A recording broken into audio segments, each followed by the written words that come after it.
morning, dear students. Today we will be coming to the last part of this very lesson, Julius Caesar. Let's continue it from page 44. Page 44. Okay. It's over here. From here we will be starting. I am going to read it out. Brutus and Cassius fled to Greece. About a year later, they were camped with the army at Sardes, and Antony, along with Octavius, another friend of Caesar, with their army, were near the town of Philippi, some miles away. During that year, Brutus had become an unhappy, bitter man. His companions had lost their ideals and were fighting among themselves. At Sardes, he received news that his wife was dead, and sorrow was added to his bitterness. Brutus wanted to march to Philippi and attack Mark Antony there, but Cassius was against it. He wanted to wait for the enemy to come to them, but Brutus persuaded Cassius, and they marched to Philippi. Octavius and Mark Antony had the advantage of a good defense position as well as fresh and rest army. While preparing for battle, Cassius said to Brutus, "If we lose this battle, will you be content to be led a prisoner through the streets of Rome?" Brutus swore that he would rather take his own life than allow such a thing to happen, and the two men parted, each to lead his own half of the army into the battle. By midday, it already seemed certain that Mark Antony was the winning side. A messenger brought news to Cassius that the enemy was in his camp, and he mistaking Brutus's own men for Antony, thought the battle was lost. In despair, he killed himself with his own sword. Brutus, arriving on the scene a short time later, found his brother-in-law dead, and he cried out bitterly, "O Julius Caesar, thou art mighty, yet thy spirit walks abroad and turns our swords against ourselves." He led the remainder of his army bravely once more against the enemy. Before long he was defeated, and most of his army was taken prisoner. Mark Antony then gave orders that Brutus must be found and brought to Octavius' tent, but Brutus had killed himself with his own sword. Like Cassius, Mark Antony, kneeling beside Brutus' body, felt a great unhappiness for the wasted life of this fine and honorable man.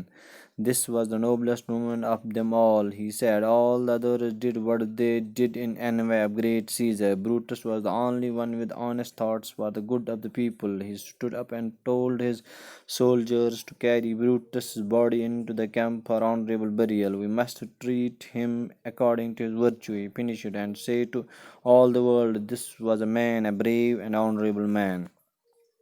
Now,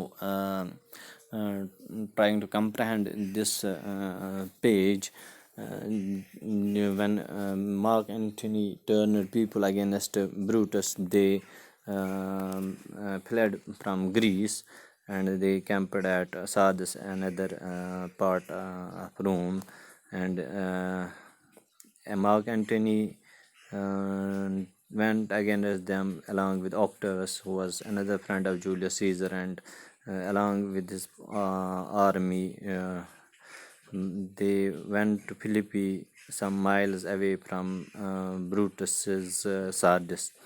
And when Brutus heard about it, he had already become an unhappy and a bitter man, and his army had lost all the ideals and were fighting among themselves. And when he received the news of his wife's death, he was more sorrowful, and bitterness was added to his sorrow. Brutus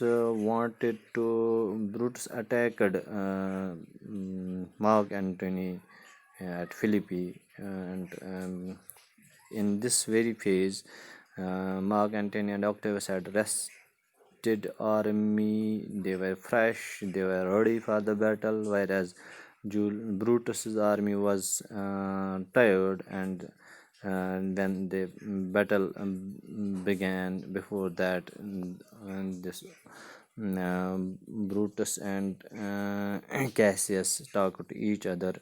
If they were made prisoners, how they would go through the streets of the Rome, they decide that they will rather kill themselves before this happens.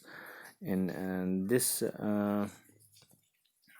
case, when at midday, Mark Antony was on the winning side, and when Cassius heard about the coming of the enemy army into his camp, he mistakenly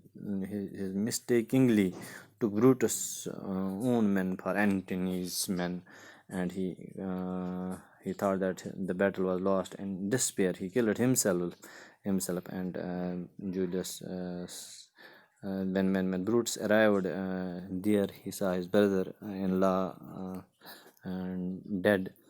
He said that, "O Julius Caesar, thou art mighty, yet thy spirit walks about." That means he was certain that Julius Caesar's spirit was moving around, and he was turning the swords against them.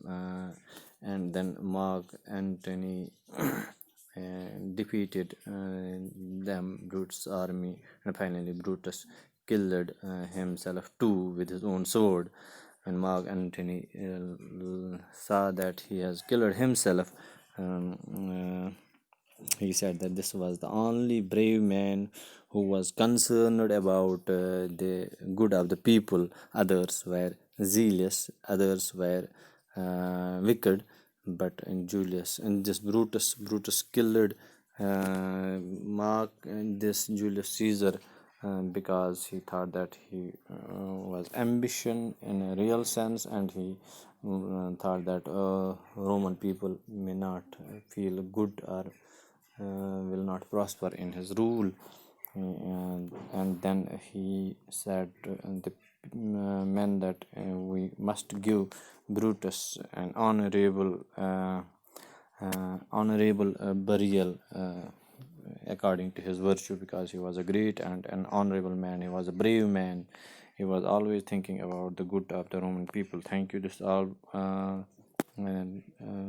all in the very lesson we come to know about this Julius Caesar series. Thank you.